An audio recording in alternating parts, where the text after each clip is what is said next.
Hey everyone, welcome to my channel, Books, Gurrs, and Purrs. My name's Leslie, and today we're going to be discussing two books that I read in the month of June, and that's Octavia's Brood. This will be the first book we're going to talk about, and this is a science fiction collection that's focused on social justice. Each short story in here is written by a different author. There's even a short story that's written by LeVar Burton, and if you're around my age, you would have grown up watching The Reading Rainbow, so LeVar Burton has a very special place in my heart. I don't want to discuss too many stories, so I picked out three that I'll give you an idea of what you're getting into. And the first one is Revolution Shuffle. This is a This is a story that takes place at a time where there's a zombie-like apocalypse. The author does not call this a zombie apocalypse, but that's essentially what's going on, and it's by Bao Fei.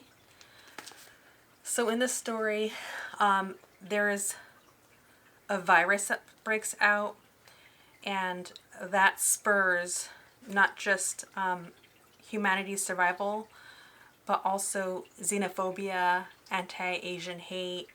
And when I read this particular short story, it seemed very reminiscent of the Japanese internment camps that happened during World War II, as well as the anti-Asian hate that happened during COVID-19. And this book was published in, I believe, 2016. So unfortunately, this story and what the author is writing and saying continues to be relevant. And what I liked about this story is that it's focusing on these two characters that are trying to survive. And something that they do throughout the short story, just to drum up hope and morale, is remind themselves about what they loved about their daily lives. And I very much appreciate that these characters are talking about how beautiful and lovely mundane things are, like eating pho or just everyday life. Or one other example I didn't want to forget is just the idea of lying in bed and watching TV. So it's all those little things in life that are the small joys can be something to hold on to. And so that was one of the stories, and each one is just so different, and I like each author's approach to the science fiction genre. The second short story I want to talk about is The Token Superhero by David F. Walker. And so he writes a short story about a world where superheroes exist, and because they exist, there's this commodification of superheroes. Each superhero, it is branded and given a contract. And so what the author is talking about is the issues with capitalism, and also talking about racism, because the character that we're reading this particular story through is a young black man. He starts out very young, so I want to say in childhood, and so how his future is considered to look bright because now you have potentially have like financial security, but he still has to deal with the fact that because of racism, he doesn't really have he doesn't have equity, and also all these other superheroes have their own names, but this person has to have a name that's tied to his blackness. Like, all the other characters have their own name that has nothing to do with their ethnicity or their culture or their skin, but this one character does. And so it just wears down on the character, and yeah, so there's an exploration of that, and I really enjoyed all the conversations that the author is having, and overall, what is a superhero? And I think the author also wants us to look at what do we value? What does a superhero look like versus what it could possibly look like, as far as making a better society. And so I really enjoyed that one. There's one other one I wanted to discuss. Oh, and that was Hollow by Mia Mingus. And so Hollow is about, I'm trying to figure out how to say this. Earth has displaced all their disabled people onto a completely different planet. They're banished, they're treated like they're not wanted, and the main character gets a letter, and they're now being told that able people will now be placed on the planet that they're at, and what that means for them.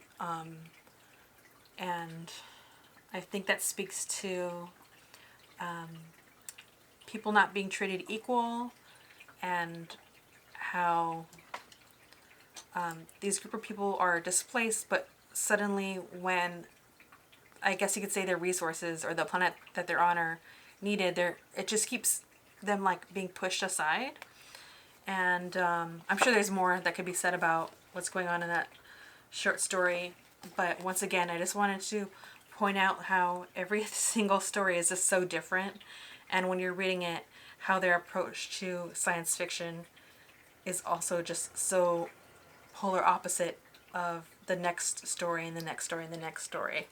And I really enjoyed that about this collection, so much so that I ended up picking up an anthology that's a science fiction anthology, which I'll be talking about whenever I do my next book haul. And there's another couple of books that I'm interested in because this one was so good. And what I love about this book is that it's called Octavia's Brood because it's written in the vein of the messages that Octavia E. Butler was exploring through her work. And I like that. I don't know if they ever continue this, but I wish they would continue as like different volumes, because I found out a bunch of different authors I never heard of before, and so that was a joy. There is one other aspect of this book that I do want to talk about, but it is going to be a spoiler for the book Kindred, so I'm going to have a timestamp below for the next book I'm going to talk about, but right now it's going to be like a spoiler talk about Kindred that's discussed in this book, because at the end, one of the authors talks about, or has a breakdown and analysis of all these different works of Octavia E. Butler. And, alright, so I had to find the passage. So, spoiler chat for a second for Kindred. Alright, so there's an author in here that breaks down the work of Octavia E. Butler and what she's exploring. And so when I read Kindred,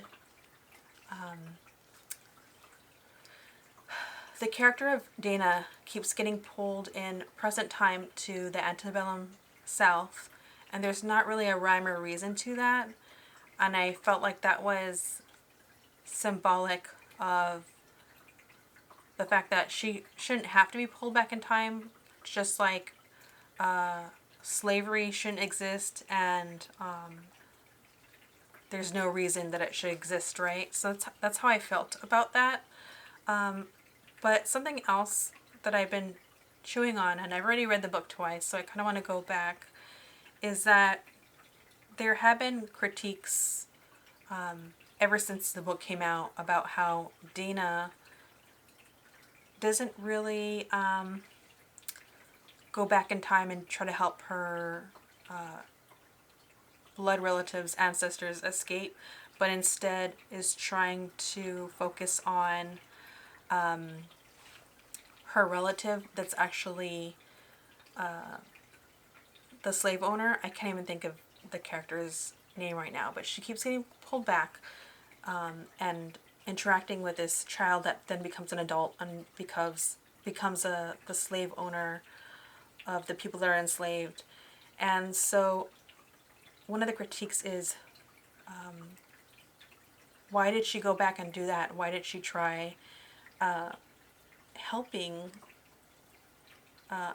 people that were in servitude? And so one of my thoughts on that is that what Octavia E. Butler was trying to say is that people, as much as any person in modern times thinks they want to do the right thing, or can have very flippant thoughts about the past and say like, oh, I would never do that, I would do this, I would, we could try to outsmart all these things, but ultimately there are so many systems in place that make a situation hard to get out of. But on top of that, I think she's trying to talk about humanity and how people will be more focused on self-preservation rather than helping people.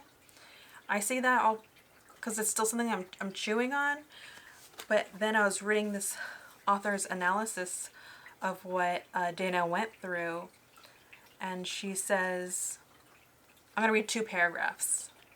On page 274, the author writes, as Dana is forced back to the South several times, she sees the changes in Rufus, that's his name, Rufus, from young child to an arrogant, violent, grown man. She would rather kill than save. But how can she? If she kills Rufus or prevents the RAPE of her black female ancestors, she will never be born. This, of course, is a moral dilemma all blacks face in their examination of our past in slavery, and to me represent one of the most brilliant acts of literary sleight of hand on Octavia's part. After generations of heartache and discrimination, Black Americans as a collective are also among the most powerful and affluent blacks in the world. We too were ultimately the beneficiaries of slavery.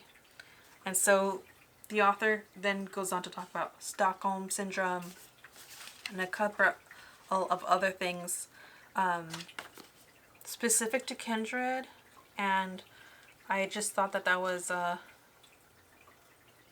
powerful analysis and also something worth arguing against that point of view. But yeah, I really enjoyed the analysis in this book because I wasn't expecting that to go on in this. I just thought it was going to be just short story fiction. And so, yeah, I just want to say that. That's totally a spoiler conversation about Kindred. And I'm going to go on to the next book. Okay, so I've read Dawn, which is a part of the trilogy of Lilith's Brood. I think it also goes by a different name that I don't want to butcher. But Lilith's Brood has Dawn, Adulthood, Rights, and Imago. And so I read Dawn, which I've now read for the second time, but it had been so long since I've read Dawn that I wanted to read it again and just refresh my memory before I jumped into the other 2 books in the trilogy. And I'm trying to think about how to summarize this. Sorry, my cat's right here. It's okay. Alright. So Dawn takes place at a time where the author hints at the fact that the earth has been destroyed, and so much time has passed by that Earth has now been rehabilitated and changed by an alien race. And that alien race has scooped up whatever surviving humans are viable on Earth and put them into like a hibernated state, and also work to understand humanity's genealogy. And they wake up the main character, whose name is Lilith. Lilith is a black woman, and she has been chosen by one of the alien beings to partner up with. And this alien species goes around the universe and does trade, or what they call trade. But really what that is their survival hinges on their ability to mix and breed with other species. So they've worked on Earth, and they now want to task Lilith with being prepared to be sent down to Earth and to start anew, so that humanity can continue. But it's not going to be the same, right? They're now going to be this whole new hybrid species going on. And so through Lilith, Octavia E. Butler discusses race, and it's done in such a unique way because it's now discussed through this alien species that has questions, I guess you could say. But I don't know if I said this already, but what was hinted at but not explicitly said is why Earth became destroyed, which is that most likely it was war and just how terrible humans treat the ecosystem, the world.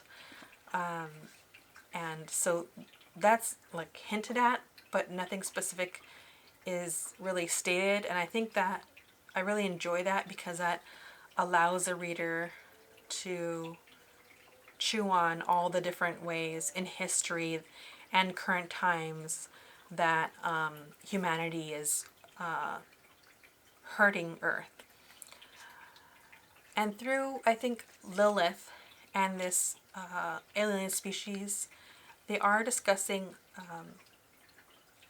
human society and how there are so many flaws in like a hierarchical society, as well as discussing gender norms and sexuality.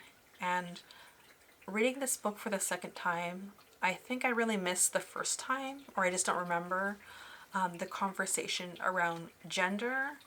And I just really appreciate that that was a topic that was on the mind of the author, Octavia E. Butler, because there just continues to be a lot of hate crimes about sexuality and gender, right? And it's not just through like a specific nation's lens, it's through many. And I just like that through this creation of this alien species, it's really like allowing the author to discuss those conversations. Yeah, I don't think I really have anything to say as far as a critique. I'm trying to think of something. There is like a conversation that the alien species has with Lilith about race, and I feel like although the book allows for those conversations to happen, I sometimes wonder, I can't really tell why those conversation happens, because since Lilith is talking to like this alien species, I just thought that since they're an alien species, wouldn't they just look at humans like they're all just a bunch of little gobbledygooks. I just don't understand why the aliens would then see humans through like a racial lens, or if that's something that they pick up on because of how humanity destroyed itself. But that's something that isn't really discussed in depth. Like there's no like understanding of why the alien race thinks this way. And so that was probably the only super duper minor critique I could think of. But once again, I understand that the story is kind of weaving a narrative that allows for those kind of conversations to go on. So yeah, anyways, those are the 2 books I've read. I'm still going to read Adulthood Rights and Imago in a separate video. I just didn't want to make this super long. And I know I had plenty to say about Octavia's Brood, which I really loved. So I'd have to say, if you're not really sure where to start with sci-fi, I'm a big fan of recommending Kindred first. And then Octavia's Brood is great because you're going to read a whole bunch of different stories from different authors' approach to sci-fi, and they're all so different and really enjoyable. And then I would go on to Lilith's Brood because I guess when I think of Lilith's Brood, I think of a more, for lack of a better word, like traditional sci-fi. And when I say traditional, I guess I always think of spacecrafts and stuff like that. So yeah, anyways, I hope you liked my gobbledygook of a review, and thank you for watching. Like, subscribe, comment below, all those good things, and I'll see you later.